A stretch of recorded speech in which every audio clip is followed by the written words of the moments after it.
E a colheita da safra de café 2023 já está batendo na nossa porta e a gente precisa entender agora como é que esse produtor chega na produção de café arábica. A gente sabe que os últimos anos foram bastante impactados aí pelas condições climáticas, choveu bastante nesse início de 2023, mas como é que será a preparação desse produtor e principalmente o estado das lavouras nesse momento? Para a gente entender o que está acontecendo, então eu converso agora com o Rodrigo Naves Paiva. O Rodrigo, ele é engenheiro da Fundação Procafé. Rodrigo, seja bem-vindo mais uma vez. Boa tarde, Virgínia. É uma satisfação estar falando com vocês. Rodrigo, vamos lá então, né? A colheita já está chegando daqui a pouco, estamos aí nas últimas semanas, né, para a safra 2023 de café arábica. Quais são as informações que a gente tem aí da Fundação Procafé? Bom, Virgínia, em relação às estações, né, do sul de Minas, vamos comentar um pouquinho até os dados de fevereiro, que é os de março. A gente vai esperar finalizar agora o mês para a gente ter esse balanço aí do nosso boletim, mas até fevereiro, as precipitações aqui no sul de Minas foram um pouco acima da média. O normal da região aqui, sul de Minas, era chover em torno de 190 milímetros, choveu 284 milímetros nas estações aqui do sul de Minas. A temperatura média, com esse maior volume de chuva, ficou um pouquinho abaixo da média histórica. O normal seria 22,3 graus, deu 21 graus e meio. E o armazenamento médio do sul de Minas está na ordem de 88 milímetros, né? A gente tem regiões, em Carmo de Minas, por exemplo, que está com 100% de armazenamento, e temos outras regiões à margem de Furnas, que é uma região um pouco mais quente e chove um pouco menos. A gente já está com armazenamento na ordem de 70 milímetros, um pouco menor, mas ainda está muito satisfatório até o final de fevereiro. Com relação às outras estações, no Triângulo Mineiro, a precipitação lá no Triângulo Mineiro foi um pouquinho menor do que a média histórica em fevereiro. A temperatura média ficou próxima da média histórica e o armazenamento médio lá estava muito bom ao final de fevereiro, estava em torno de 85 milímetros de água no solo. E na última estação, na região da Alta Mogiana, na cidade de Franca, a gente teve uma precipitação bem acima da média. O normal de fevereiro era chover 213 milímetros, choveu 442, então quase praticamente o dobro da média histórica, e com isso a temperatura também ficou um pouco abaixo da média, né? E o armazenamento lá está na ordem de 90 milímetros de água no solo. Então, com relação à parte climática, né, o janeiro também foi um janeiro bastante chuvoso, com temperaturas mais amenas, né, e com armazenamento completo, entre janeiro e fevereiro, falando mais desses 2 primeiros meses de fevereiro de Rodrigo, 2023. essa questão de armazenamento de água no solo está dentro do que é esperado, está positivo. É diferente do que a gente viu nos últimos 2 anos? Para o período agora de fevereiro, na média normal dos dados aqui de Varginha, que a gente tem uma média histórica maior, era para a gente ter, nesse período, a disponibilidade de água no solo seria positivo em 110 milímetros, né, de acordo com o balanço hídrico. Em 2022, a gente estava positivo em 71. Em 2023, a gente está positivo em 94. Então, está muito próximo da média histórica, né? Até o fevereiro, né? Como choveu bastante janeiro e fevereiro, praticamente choveu em torno de 700 milímetros aqui na região de Varginha. E o normal para a região, no ano, é chover 1.400. Então, nesses 2 primeiros meses, já choveu 50% do esperado. E esse alerta que a gente chama atenção, porque nos últimos anos tem acontecido isso. Aí a chuva, a partir de março, ela começa a cessar e ela só vai retornar ali final de setembro, início de outubro, com um volume maior. Então, esse período muito seco, de março até setembro, é que tem prejudicado muito a safra, né, do ano seguinte, como ocorreu nos últimos 2 anos. Tá, então, Rodrigo, só para ver se eu entendi, a gente tem um cenário positivo em relação ao armazenamento de água no solo, mas o nosso alerta continua para a florada já de 2024, porque se a gente tiver de novo uma janela muito grande de tempo seco, a gente pode ter de novo problema na safra do ano que vem, é isso? Isso. Com relação à safra de 2023 do fruto que está na planta, né, ele está com um desenvolvimento muito bom, né, a granação está muito boa. A gente teve um problema de pegamento da florada ali em setembro, outubro, né? Isso aí acabou impactando essa safra que a gente vai colher agora em 2023, mas com relação ao rendimento, a gente acredita que o produtor vai ter um bom rendimento quando ele for beneficiar esse café.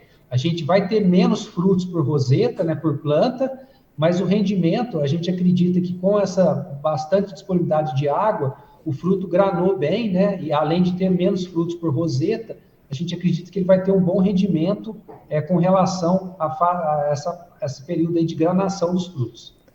E aí, para 24, a gente continua com alerta de chuva, não muda muito, é isso? O 24 é o que eu te expliquei. Já choveu praticamente 50% do esperado em janeiro e fevereiro. Então, tomara que seja um ano que chova mais de 1.400 milímetros, né, de acordo com a nossa média histórica. Mas o março já está se mostrando um mês um pouco mais quente do que o normal, né, devido a essa precipitação. Talvez ele vai fechar com a precipitação um pouco mais baixa da média histórica. Isso aí já vai acendendo aquele alerta, como nos últimos 2 anos. A partir de março, essa chuva começa a fraquejar e, às vezes, ela não se estende até meados de abril, né, final ali, início de maio. Então, o produtor ele já entra naquele período de colheita com a baixa disponibilidade hídrica. E essa disponibilidade hídrica vai caindo durante o período da colheita, ali em junho, julho, agosto, e, às vezes, a chuva atrasa ali entre setembro, só chegando no final de setembro e outubro. Aí que está a dificuldade do produtor, né? O cafeeiro ele não consegue tolerar esse déficit acentuado que tem ocorrido nos últimos anos, isso aí acaba impactando a safra, mas tem muita água para rolar, né? Muito tempo, sim, até a gente chegar lá no período que vai anteceder a florada. Rodrigo, em relação a pragas e doenças, tem algum fator que vocês têm observado por aí que vale a pena chamar a atenção do produtor?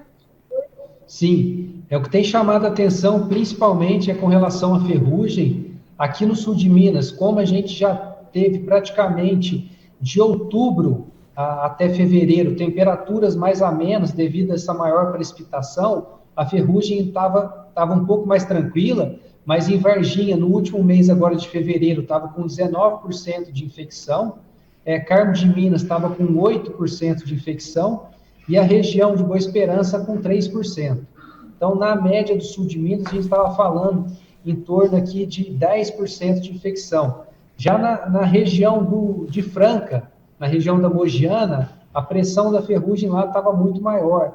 Nessas lavouras de carga alta e carga baixa, a média estava em 47% de infecção, né? Tá acima da média histórica com relação à Franca. Atenção também nas lavouras esqueletadas em Franca, estava dando um nível de 30% de infecção. E nas estações do Triângulo Mineiro em Araxá, o índice estava em torno de 40%.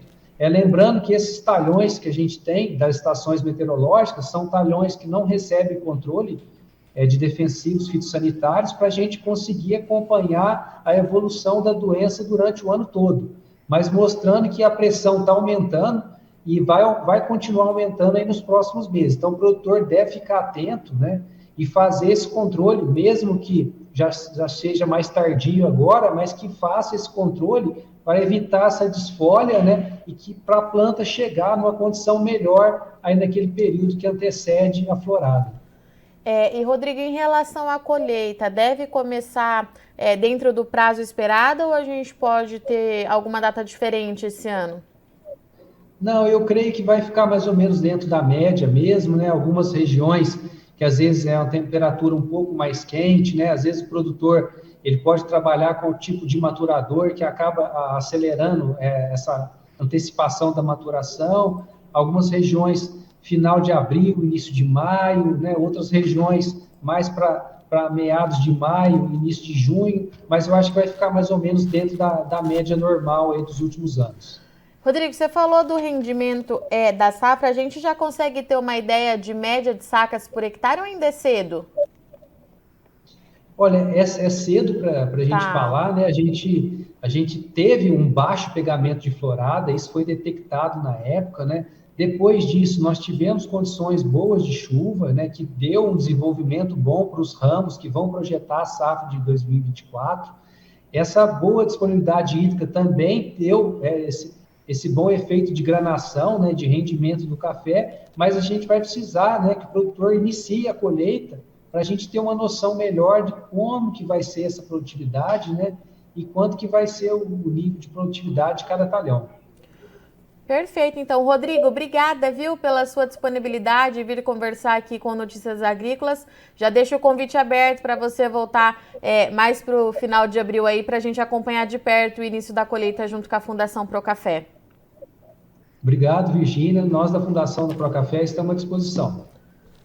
Portanto, então, essas são as atualizações do Rodrigo Naves Paiva. O Rodrigo, ele é engenheiro da Fundação Procafé, que acompanha de perto ali Triângulo Mineiro, sul de Minas e também a região da Alta Mogiana. O que o Rodrigo trouxe para a gente da safra de 2023? Choveu, de fato, acima da média do que era esperado nessas 3 regiões nesse começo de ano. Isso significa que o armazenamento de água no solo, ele é positivo, ele fica até acima da média em alguns pontos. Isso é positivo também para essa fase que a gente tem agora de enchimento dos grãos, que as lavouras passaram agora nas últimas semanas. E o que o Rodrigo trouxe para a gente? Tem menos fruto na roseta, isso já é consolidado, é um alerta que a Fundação Procafé vinha falando já há algum tempo, mas que essa água, essa chuva que aconteceu, pode ajudar a garantir que o produtor consiga garantir, então, um bom rendimento da safra. A colheita nas áreas de arábica deve começar final de abril, começo do mês de maio, então a gente precisa aguardar para ver se de fato isso vai se confirmar, para a gente ver como é que de fato então se desenvolveu a safra de 2023. Fato é que é uma safra mais positiva do que quando a gente fala nos últimos 2 anos, mas ainda não tem carga máxima, não tem potência máxima por conta ainda das condições climáticas. A expectativa fica para 2024, que de acordo com o Rodrigo, até aqui é tudo muito positivo, mas o alerta continua por conta da pausa na chuva. Nos últimos anos, a chuva parou no mês de março e foi voltar só no final de setembro, começo de outubro. Atrasou um pouco. Esse atraso na estação chuvosa é o que tem prejudicado bastante a produção de arábica aqui no Brasil. Então, o Rodrigo trouxe pra gente que sim, choveu acima da média, era muito importante, as regiões precisavam desse volume de chuva, mas e a partir de agora, como é que vai se comportar a estação chuvosa? Vale lembrar que no radar disso tudo a gente não tem mais o fenômeno climático Laninha, que também justificou a irregularidade das chuvas nos últimos 3 anos, mas tem a previsão de um fenômeno, o El Niño, voltando aí no segundo semestre. Na teoria, de acordo com os meteorologistas e climatologistas que a gente conversa aqui no Notícias Agrícolas, a região de Café não é para sentir impacto de forma muito severa. Mas, como a gente sabe, cada fenômeno climático, cada evento climático é único, a gente precisa esperar primeiro para ver se ele vai se confirmar e depois para ver então como é que isso altera os regimes de chuva aqui no Brasil e se vai ou não ter algum impacto aí sobre as áreas de café. Bom, esses são os destaques então da Fundação Procafé. Eu sou Virgínia Alves, agradeço muito sua audiência e companhia, mas não sai daí que o NA continue e já a gente está de volta.